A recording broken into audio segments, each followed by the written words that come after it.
ससुराल में बहुत से सपने सजाकर आई थी। सोचा था बंटी की नौकरी है, अच्छा घर है, जो तंगी मायके में देखी है वो ससुराल में नहीं मिलेगी।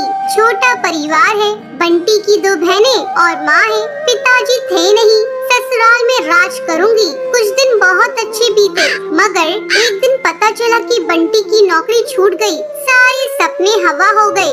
अब हम क्या करें बंटी, कहाँ से खर्चा चलेगा? अभी तुम्हारी 2 जवान बहनें भी कुंवारी है, उनकी भी शादी करनी पड़ेगी। कैसे होगा सब? क्या करूं टुनटुनी, कंपनी घाटे में चल रही थी इसलिए बंद हो गई, पर तुम चिंता मत करो, सब ठीक हो जाएगा।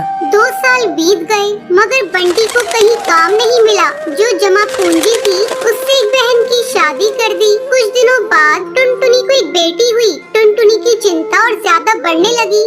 बंटी, अब हमारी बेटी हो गई है, अपनी इच्छाएं तो मैं मार भी लूं, पर बच्चे की जरूरतें वो तो पूरी करनी ही पड़ेगी ना। जानता हूँ, कोशिश कर तो रहा हूँ। और 1 साल बाद टुनटुनी ने एक और बेटी को जन्म दिया।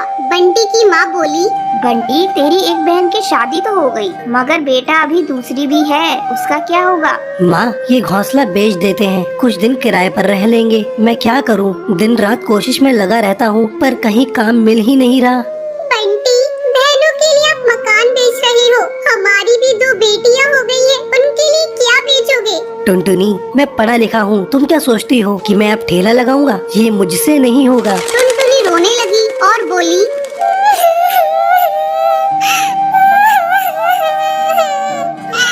तो क्या मैं अपने बच्चों के लिए 10 रुपए के अनाज के लिए भी तरसती रहूं? दोनों बच्चियां दाने के लिए रोती रहती हैं। क्या पानी से उनका पेट भरती रहूं? जब तक कोई नौकरी नहीं मिलती तब तक तो कुछ कर ही सकते हो, या मुझे ही काम करना पड़ेगा?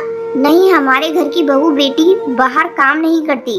टुनटुनी बहुत दुखी रहने लगी। कुछ समय बाद घर बेचकर दूसरी बहन की शादी भी हो गई। अब तो रोज ही बंटी और टुनटुनी के बीच में लड़ाई रहने लगी। एक दिन बेरोजगारी से तंग आकर बंटी ने आत्महत्या कर ली। टुनटुनी के सारे सपने टूट गए।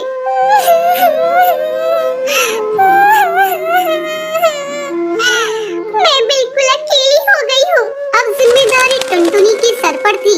बूढ़ी सास, अपनी 2 बेटियाँ और घोंसले का किराया। कुछ आसपास के पक्षी गरीब समझकर बच्चियों को पुराने कपड़े और खाना देकर मदद कर दिया करते थे। टुनटुनी अपनी सास से बोली, माँ, 2 महीने गुजर गए, जो घर का पैसा बचा था वो सब खर्च हो गया। अब मुझे ही कोई काम करना पड़ेगा। जिस गरीबी में हमारे दिन कट रहे हैं, मैं नहीं चाहती कि मेरी बच्चियाँ भी गरीबी में दिन गुजारे। मगर तू करेगी क्या बहू? अपना कुछ काम करने के लिए पैसे भी तो चाहिए।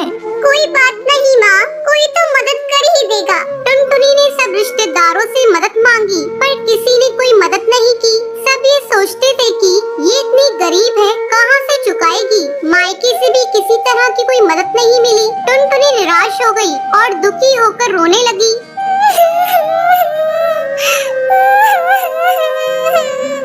मैं अपने बच्चों को भूखा नहीं मरने दूंगी, कुछ ना कुछ करूंगी, पर इतने पैसों में क्या काम करूं? एक दिन उसे उसके ही जंगल का एक चिड़ा गोलू मिला। वो टुनटुनी की शादी से पहले टुनटुनी को बहुत पसंद करता था, लेकिन उससे कभी कुछ कह नहीं पाया था। अरे टुनटुनी, कैसी हो तुम? और यहाँ कैसे? और ये क्या हाल बना रखा है तुमने अपना? गोलू, मैं ठीक हूँ, यहाँ पास में ही मैं किराए पर रहती हूँ। मगर पति तो नौकरी करते थे, फिर किराए पर कैसे?